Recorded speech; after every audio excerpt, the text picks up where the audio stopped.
एबारनिया जाबाय हौवाफोरनि दिरुं बोनाय बादायलायनाय आरो नैबे मोनसे टीमा जाबाय गोजोनपुरी बिनिफ्राय ओरै मोनसे दं टाइगेरगुरि आरो दा मोननैनि गेजेरावहाय फुरा फाटाफाटि जालायसिगोनलाय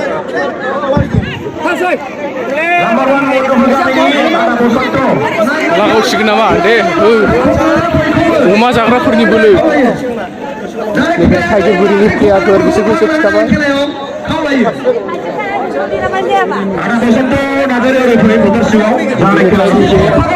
गोजोनपुरिनि प्लेयारफोर आरो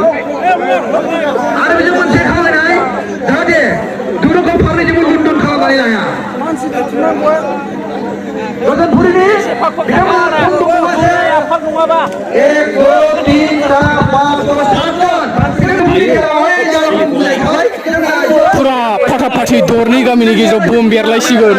नायनि बबेनि प्लेयारफ्रा माबायदि बोलो दं आरो अमा जाग्रा नाफाम जाग्रा गासिबो फुरा मैसो बेरानि बोखावलायसिगोन आरो बिसोरो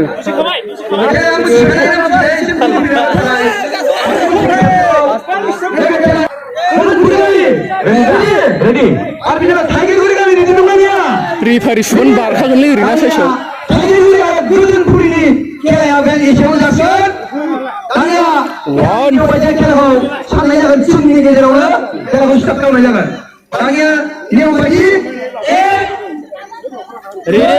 बोगथाबखादोबो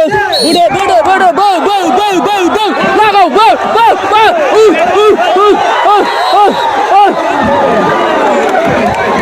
बार बायदि उरायलांबाय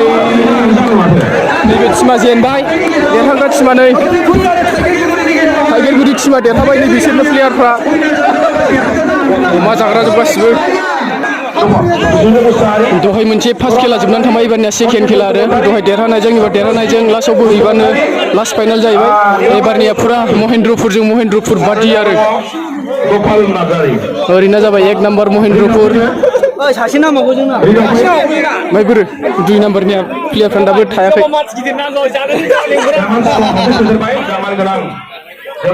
नै बिसोरो जाबाय नाम्बार 2 महेन्द्रपुरनि प्लेयारफोर आरो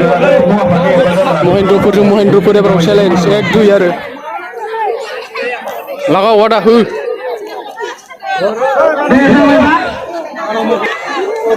दिनैनि खेलाया ओरैबायदि डेन्जार जासिगोन आरो महेन्द्रपुर भार्सेस महेन्द्रपुर ओरैनो 2 नाम्बारनि ओरैनो 1 नाम्बारनि आरो फुरा जिफोरलायसिगोन एबाराव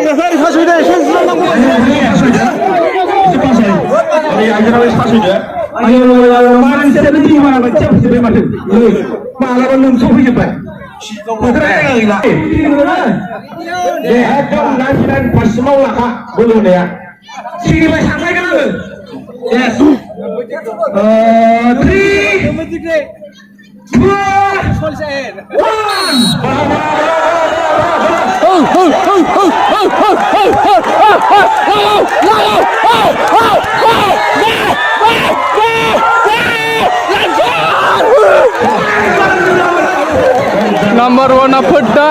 number 2 होलांबाय दखानसिम अरजों सिलायबाय एबाराव फुरा लास्ट फाइनाल एबाराव मोसौ बेराजों होलायसिगोन एबाराव फुराबो एबाराव लास्ट फाइनाल खेबसे खोन्थाफिनबावसै आं प्लेयारफोरखौहाय नैबे जाबाय टाइगेरगुरिनि प्लेयारफोर आरो लास्ट फाइनाल एबाराव नैबे टीमा जाबाय टाइगेरगुरिनि आरो बेनिफ्राय नैबे टीमा जाबाय नं 2 महेन्द्रपुर आरो लास्ट फाइनाल एबारावनो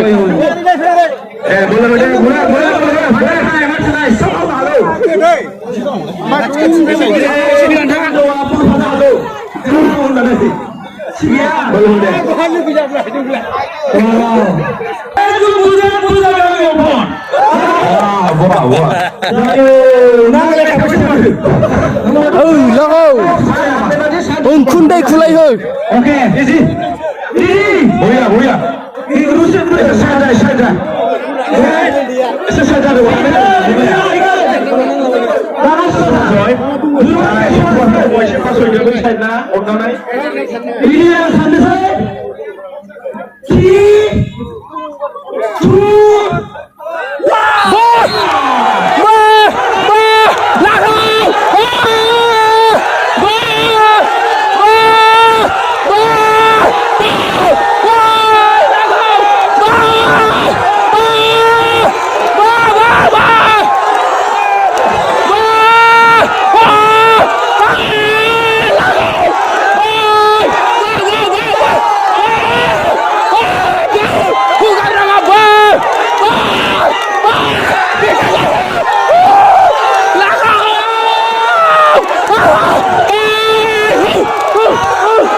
देरहाथारमारबायसो लास्ट फाइनाल